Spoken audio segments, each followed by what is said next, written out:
ಶರಣನಾದರೂ ನಿಮ್ಮ ಸರಿಸಾಟಿ ಇಲ್ಲ, ಗುರುವಾದರೂ ನಿಮ್ಮ ಸಮನಾರು ಇಲ್ಲ. ಶರಣನಾದರೂ ನಿಮ್ಮ ಸರಿಸಾಟಿ ಇಲ್ಲ. ಜಂಗಮರಿಗೆಲ್ಲ ಶ್ರೇಷ್ಠ ಜಂಗಮರು, ಇಷ್ಟಲಿಂಗಗಳ ಮಹಾಸಂಗಮರು. ಶರಣು ಶರಣಯ್ಯ ಶರಣು ನಿಮಗಯ್ಯ, ಶರಣು ಶರಣಯ್ಯ ಶರಣು ನಿಮಗಯ್ಯ. ಗುರುವಾದರೂ ನಿಮ್ಮ ಸಮನಾರು ಇಲ್ಲ, ಶರಣನಾದರೂ ನಿಮ್ಮ ಸರಿಸಾಟಿ ಇಲ್ಲ. ಗುರುವಾದರೂ ನಿಮ್ಮ ಸಮನಾರು ಇಲ್ಲ, ಶರಣನಾದರೂ ನಿಮ್ಮ ಸರಿಸಾಟಿ ಇಲ್ಲ.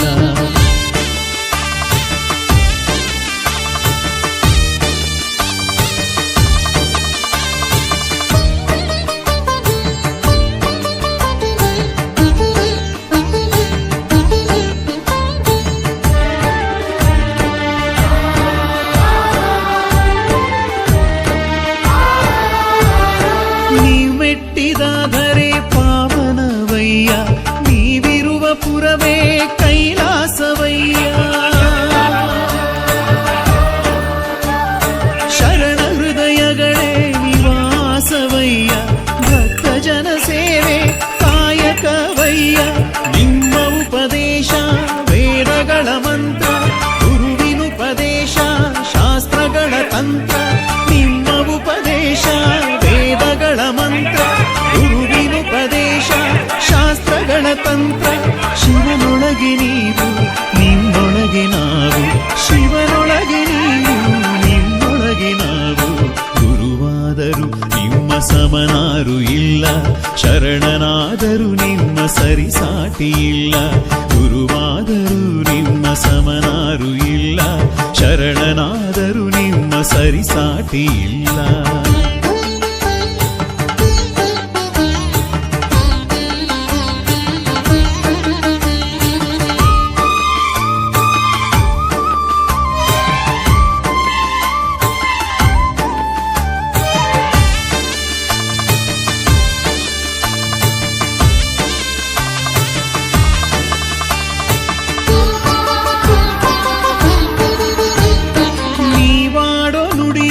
ಸವಿಜೇನಿನಂತೆ, ನೀವಿಡುವ ನೆಡೆಯು ತಿಳಿ ನೀರಿನಂತೆ. ನಿಮ್ಮಯ ಮನವು ಬಿಳಿ ಮೋಡದಂತೆ, ನಿಮ್ಮಯ ನಗುವು ಬೆಳದಿಂಗಳಂತೆ. ಜಗದಗಲವೆಲ್ಲ ನಿಮ್ಮದೇ ಹೆಸರು, ಶಿಷ್ಯ ಕೋಟಿಗಳಲ್ಲಿ ನಿಮ್ಮದೇ ಉಸಿರು. ನಮ್ಮುಸಿರೆ ನೀವು ನಿಮ್ಮುಸಿರೆ ನಾನು, ನಮ್ಮುಸಿರೆ ನೀವು ನಿಮ್ಮುಸಿರೆ ನಾನು. ಗುರುವಾದರೂ ನಿಮ್ಮ ಸಮನಾರು ಇಲ್ಲ, ಶರಣನಾದರೂ ನಿಮ್ಮ ಸರಿಸಾಟಿ ಇಲ್ಲ. ಗುರುವಾದರೂ ನಿಮ್ಮ ಸಮನಾರು ಇಲ್ಲ, ಶರಣನಾದರೂ ನಿಮ್ಮ ಸರಿಸಾಟಿ ಇಲ್ಲ. ಎಂತಾತ ಗುರುನಾಥನು ಬಹಳ ಅಂತಃಕರುಣ ಉಳ್ಳಾತನು. ಎಂತಾತ ಗುರುನಾಥನು ಬಹಳ ಅಂತಃಕರುಣ ಉಳ್ಳಾತನು. ಕಾಂತೇನಿ ಬಾಯಂದು ಏಕಾಂತಕ್ಕೆ ಕರೆದೊಯ್ದು, ಕಾಂತೇನಿ ಬಾಯಂದು ಏಕಾಂತಕ್ಕೆ ಕರೆದೊಯ್ದು. ಎಂಥ ಮಾತು ಹೇಳಿದನೋ ಗುರುದೇವನು, ಎಂತಾತ ಗುರುನಾಥನು ಬಹಳ ಅಂತಃಕರುಣ ಉಳ್ಳಾತನು.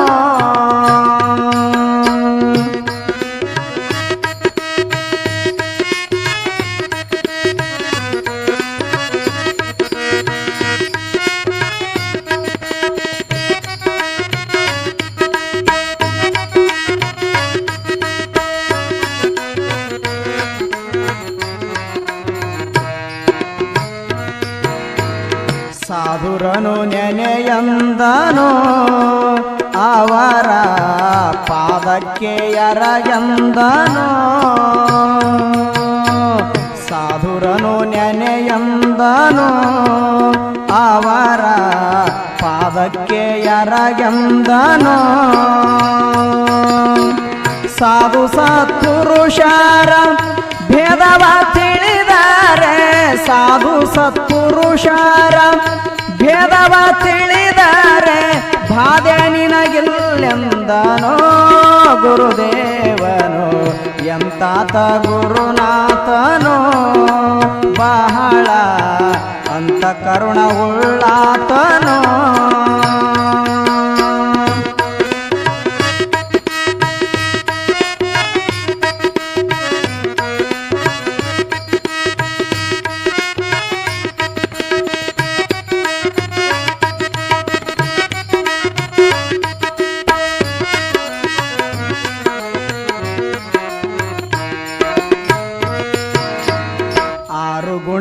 ಗುಣವಳಿಯಂದನು ಮತ್ತೆ ಮೂರು ಗುಣವ ತಿಳಿಯಂದನು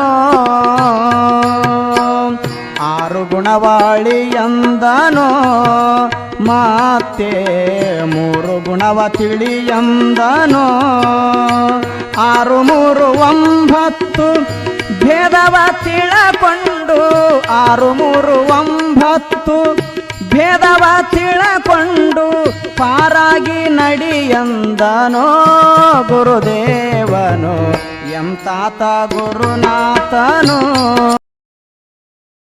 ಅಂತ ಸಮಸ್ತ ಎಲ್ಲ ವರ್ಷಗಲ್ಲದ ಶ್ರೀ ಶ್ರದ್ಧಾನಂದ ಮಠದ ಸದ್ಭಕ್ತರಿಗೂ ಗುರು ಹಿರಿಯರಿಗೂ ದೈವ ಮಂಡಳಿಯವರಿಗೂ ತಾಯಂದಿರಿಗೂ ಎಲ್ಲರಿಗೆ ನಾನು ಸದಾಕಾಲ ಇದೇ ರೀತಿ ಮಠದ ಭಕ್ತಿಯ ಕಾರ್ಯದಲ್ಲಿ ನಿರತರಾಗಿ ನಮ್ಮ ಸಂಸ್ಕೃತಿ ಆಚಾರ ಪರಂಪರೆಯನ್ನು ಉಳಿಸಿಕೊಂಡು ಬರ್ರಿ ಅಂತ ಹೇಳ್ತೀನಿ.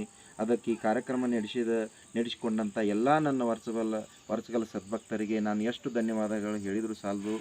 ಅದಕ್ಕೆ ಅವರಿಗೆ ಸದಾಕಾಲ ಅವರಿಗೆ ನಾನು ಚಿರಋಣಿಯಾಗಿರ್ತೀನಿ. ಮಠದ ಕಾರ್ಯಕ್ರಮ ಭಾಳ ಯಶಸ್ವಿ ಮಾಡಿಕೊಟ್ರಂತ ಅವರು ಎಲ್ಲ ದೈವದವರು ನಿತ್ತು ಮಾಡ್ಯಾರ. ಈ ಕಾರ್ಯಕ್ರಮವನ್ನು ಭಾಳ ಜನರ ಪರಿಶ್ರಮ ಐತಿ.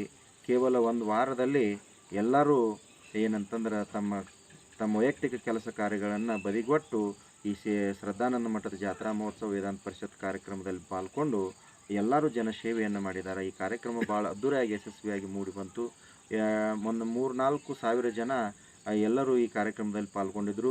ನಾಡಿನ ಪೂಜ್ಯರೆಲ್ಲರೂ ಲೋಕಾಪುರದ ಶ್ರೀ ಜ್ಞಾನೇಶ್ವರ ಮಠದ ಬ್ರಹ್ಮಾನಂದ ಸ್ವಾಮೀಜಿಯವರು ಮೊದಲು ಮಾಡಿಕೊಂಡು ಅನಗವಾಡಿಗೆ ಪೂರ್ಣಾನಂದ ಮಠದ ಶ್ರೀ ಮಾತೋಶ್ರೀ ಅನುಸೂಯತಾಯವರ ಒಂದು ಸಾನ್ನಿಧ್ಯದ ಮುಖಾಂತರ ನಾಡಿನ ಎಲ್ಲ ಸಮಸ್ತ ಪೂಜ್ಯರು ಈ ಕಾರ್ಯಕ್ರಮದಲ್ಲಿ ಪಾಲ್ಗೊಂಡಿದ್ದರು. ಎಲ್ಲ ಸದ್ಭಕ್ತರು ಪಾಲ್ಗೊಂಡಿದ್ದರು. 2 ದಿವಸಗಳ ಪರ್ಯಂತ ಅನ್ನಪ್ರಸಾದ ಸೇವೆಯನ್ನು ಕೂಡ ಸದ್ಭಕ್ತರು ಅನ್ನಪ್ರಸಾದ ಸೇವೆಯನ್ನು ಇಟ್ಕೊಂಡು ಬಂದಿದ್ದರು. ಮತ್ತು ತಾಯಂದಿರು ಕೂಡ ಮಹಾಪ್ರಸಾದ ಎಲ್ಲ ಸ್ವಾಮೀಜಿಯವರಿಗೆ ಮಹಾಪ್ರಸಾದ ವ್ಯವಸ್ಥೆಯನ್ನು ಮಾಡಿದರು. ಈ ಕಾರ್ಯಕ್ರಮ ಭಾಳ ನೆನೆಸುವ ನಿಟ್ಟಿನಲ್ಲಿ ಏನಂತಂದ್ರೆ ಮೂಡಿ ಬಂದಿತ್ತು. ಅದಕ್ಕೆ A1 TV ಚಾನಲ್ದವರು ಈ ಕಾರ್ಯಕ್ರಮವನ್ನು ತುಂಬ ಪ್ರಸಾರ ಮಾಡಿದ್ದಾರೆ. ಅವರಿಗೂ ಕೂಡ ನನ್ನ ಅನಂತ ಧನ್ಯವಾದಗಳನ್ನು ಹೇಳ್ತಾ ನನ್ನ 2 ಮಾತಿಗೆ ವಿರಾಮ ಹೇಳ್ತೀನಿ. ನಾನು ಜಗದೀಶ್ ಆನಂದ್ ಸ್ವಾಮೀಜಿ, ಶ್ರೀ ಶ್ರದ್ಧಾನಂದ ಮಠದ ಪೀಠಾಧಿಪತಿಗಳು, ವರ್ಚಗಲ್ಲ. ನಾನು ಸರಿಸುಮಾರು 2009ರಲ್ಲಿ ಬಂದಾಗ ಈ ಜಮೀನನ್ನು ಊರಿನ ಒಂದು ಗೌಡರು ಎಲ್ಲರೂ ಸೇರಿ ನಿರ್ಣಯ ಮಾಡಿಕೊಂಡು ಈ ಜಮೀನನ್ನು ಪಾಟೀಲ್ ಬಂಧುಗಳು ಇದನ್ನು ದಾನವಾಗಿ ಕೊಟ್ಟಿದ್ದಾರೆ. ಇದರಲ್ಲಿ ಮಠ ನಿರ್ಮಾಣ ಆಗಿ ಪ್ರತಿ ವರ್ಷ ಜಾತ್ರೆ ನಡೀತಾ ಬಂದಿದೆ. ಇದೇ ರೀತಿ ಮುಂದೆ ನಡೀತಾ ಹೋಗಲಿ ಅಂತ ಹೇಳ್ತಾ ನಾನು ಯಾರು ಮಾತಿದ್ದೆ. ಮುಸ್ಲಿಂಗಪ್ಪ ಗುಳಪ್ಪ ಕಟ್ಟಿ ಎಂಬ ಒಂದು ಎಡವಟ್ಟು ರೈತ ಅಂದ್ರೆ ಏನೋ ಬಂದರೂ ನಾವು ಸಹಕರಿಸ್ಕೋಬೇಕು. ಯಾರೋ ಒಬ್ಬರು ಏಟಿರ್ತಾರೆ, ಒಬ್ಬರು ಇದಿರ್ತಾರೆ, ಎಲ್ಲರಿಗೂ ಸಂಭಾಳಿಸ್ಕೊಂಡೆ ಎಲ್ಲ ಈ ಜಾತ್ರೆ ಮಾಡಕತ್ತಿ ಇಲ್ಲಿಗೆ 4ನೇ ವರ್ಷ ಆಯ್ತು. 4ನೇ ವರ್ಷದಾಗಂದ್ರೆ ಈಗ 1ನೇ ವರ್ಷ ನಮ್ಮಪ್ಪ ಅಪ್ಪನಗೌಡ ಪಾಟೀಲರು, ದಿವಂಗತ ಅಪ್ಪನಗೌಡ ಪಾಟೀಲರು ಮಠಕ್ಕೆ ಜಾಗ ಕೊಟ್ಟಿದ್ದರು. ಆ ಜಾಗ ತೊಗೊಂಡು ಅಜ್ಜಾರು ಗುದ್ದಾಡಿ ಅವರು ಎಲ್ಲ ಪ್ರಯತ್ನ ಮಾಡಿ ಮಠ ಹಾಕಿಸ್ಬೇಕಾದ್ರೆ ಭಾಳ ತ್ರಾಸ ಆಯ್ತು. ಏನೋ ಅಜ್ಜಾರ ಪ್ರಯತ್ನದಿಂದ ಮಠ ಮುಗಿದ ಫಸ್ಟ್ ಜಾತ್ರೆನೂ ಚಲೋ ಆಯ್ತು, 2ನೇ ಜಾತ್ರೆ ಚಲೋ ಆಯ್ತು, 3ನೇದ್ದು ಚಲೋ ಆಯ್ತು. ಈಗ 4ನೇದಂತೂ ಈ 3 ಜಾತ್ರೆಗಿಂತಲೂ ಅಗದಿ ವಿಜೃಂಭಣೆಯಿಂದ ನಡೀತೀವಿ. ಈಗ ಎಲ್ಲ ಮಾಡಿ ನಾವು ರೈತರು ಒಬ್ಬರಲ್ಲ ಇಬ್ಬರಲ್ಲ ಎಲ್ಲ ಊರ ದೈವ ಎಲ್ಲರೂ ಕೂಡಿ ಭಾರಿ ಚಂದ ಮಾಡಿದರು. ಈ ಸಲ ನಮ್ಮ ಅಜ್ಜಾರು ಪ್ರಸಾದ ಮಾಡಿದ್ರು. ಏನಪ್ಪ ಅಂತಂದ್ರೆ ಬಸವಣ್ಣನ ಮೆರವಣಿಗೆ ಊರಾಗ ಹೋಗ್ಬೇಕು.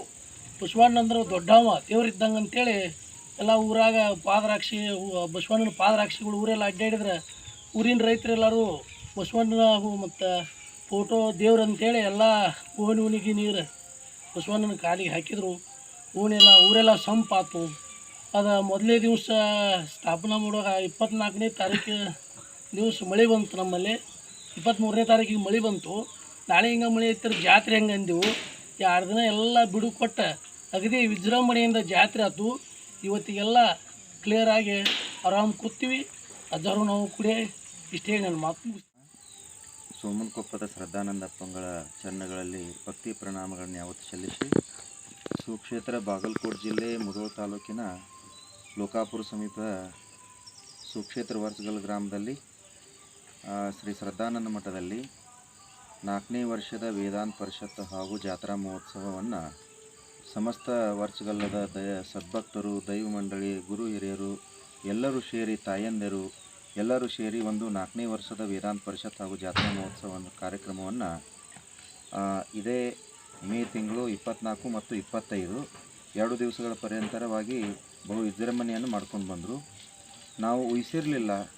ಪ್ರತಿ 3 ವರ್ಷ ಕಾರ್ಯಕ್ರಮ ಮಾಡಿದ್ವಿ. ಆದರೆ ಈ ವರ್ಷ ವಿಶೇಷವಾಗಿ ಗ್ರಾಮೀಣ ಪ್ರದೇಶದ ರೈತಾಪಿ ಜನರು ಇರುವುದರಿಂದ ಒಂದು ವಿಶೇಷವಾಗಿ ಕಾರ್ಯಕ್ರಮ ಮಾಡೋಣ ಅಂತ ರೈತರೆಲ್ಲರೂ ಕೂಡಿ ವಿಚಾರ ಮಾಡಿದಾಗ ಏನು ಮಾಡೋಣ, ಇವತ್ತು ಸೋಮವಾರ ಇರುವುದರಿಂದ ಸೋಮವಾರ ಬಸವಣ್ಣನ ವಾರ, ಸೋಮವಾರ ನಮ್ಮ ಊರಿನೊಳಗೆ ಬಸವಣ್ಣನ ಹೆಜ್ಜೆ ಸೌಂಡ್ ಕೇಳಬೇಕು, ಆ ಬಸವಣ್ಣನ ಪಾದ ನಮ್ಮ ಊರು ತುಂಬ ಬೀಳಬೇಕು ಅನ್ನುವಂಥ ಸಂಕಲ್ಪ ಎಲ್ಲರೂ ರೈತರು ಮಾಡಿ ಸರಿಸುಮಾರು 25ರಿಂದ 35 ಚಕ್ಕಡಿಗಳಲ್ಲಿ ಶ್ರೀ ಶ್ರದ್ಧಾನಂದ ಹಾಗೂ ಸಿದ್ದೇಶ್ವರ ಅಪ್ಪಂಗಳ ಫೋಟೋವನ್ನು ಮೆರವಣಿಗೆ ಮಾಡುವ ಮುಖಾಂತರ ಗ್ರಾಮೀಣ ಪ್ರದೇಶ ತುಂಬೆಲ್ಲ ಏನಂದ್ರೆ ಊರು ತುಂಬ ಒಂದು ಫೋಟೋ ಮೆರವಣಿಗೆಯನ್ನು ಮಾಡ್ಕೊಂಡ್ಬಂದರು. ಚಕ್ಕಡಿ ಒಳಗೆ ಊರಿನಲ್ಲಿರ್ತಕ್ಕಂಥ ತಾಯಂದಿರು, ಎಲ್ಲ ಸದ್ಭಕ್ತರು ನೀರಿನ ಕೊಡಗಳನ್ನು ತಂದು ಬಸವಣ್ಣನ ಪೂಜೆ ಮಾಡುವ ಮುಖಾಂತರ ಊರಿನ ತುಂಬೆಲ್ಲ ವಿಶೇಷವಾಗಿ ಸಂಭ್ರಮ ಇವತ್ತು ಮನೆ ಮಾಡಿತ್ತು.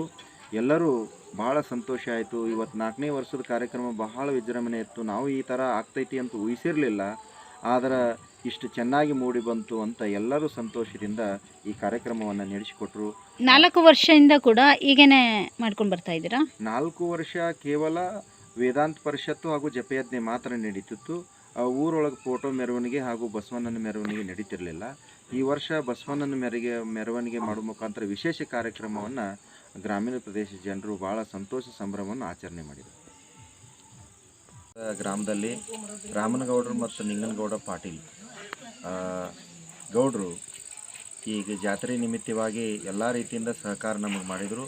ಎಲ್ಲ ತಮ್ಮ ಕೆಲಸ ಕಾರ್ಯಗಳನ್ನು ಬದಿಗೊಟ್ಟು 1 ವಾರ ಪರ್ಯಂತರ ಅವರು ಸದಾಕಾಲ ನಮ್ಮ ಜೊತೆಯೇ ಇದ್ದು ರಾತ್ರಿ ಹಗಲು ಎನ್ನದೇ ತಮ್ಮೆಲ್ಲ ಕೆಲಸಗಳನ್ನು ಬಿಟ್ಟು ಈ ಜಾತ್ರೆ ಕಾರ್ಯಕ್ರಮವನ್ನು ಯಶಸ್ವಿಯಾಗಿ ನಡೆಸಿಕೊಟ್ರು. ಅದರೊಳಗೆ ರಾಮನಗೌಡರು ಕೂಡ ಪಾತ್ರ ಭಾಳ ತುಂಬ ಇದೆ ಅಂತ ನಾನು ಹೇಳಕ್ಕೆ ಇಚ್ಛಪಡ್ತೀನಿ.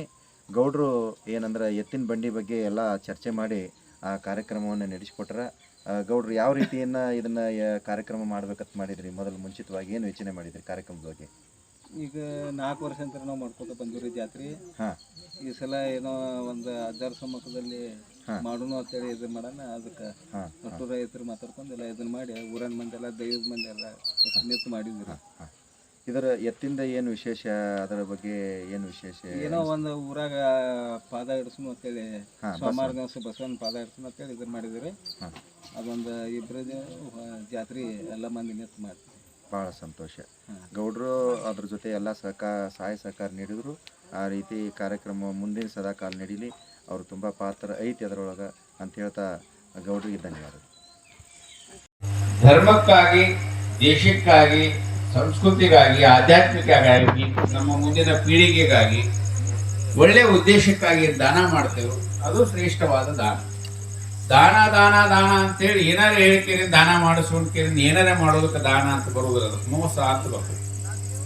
ಅದು ಜಗತ್ ಕಲ್ಯಾಣಕ್ಕಾಗಬೇಕು, ಒಳ್ಳೇದಕ್ಕಾಗಬೇಕು, ಭಕ್ತಿಗಾಗಬೇಕು, ಶಾಂತಿಗಾಗಬೇಕು, ನೆಮ್ಮದಿಗಾಗಬೇಕು.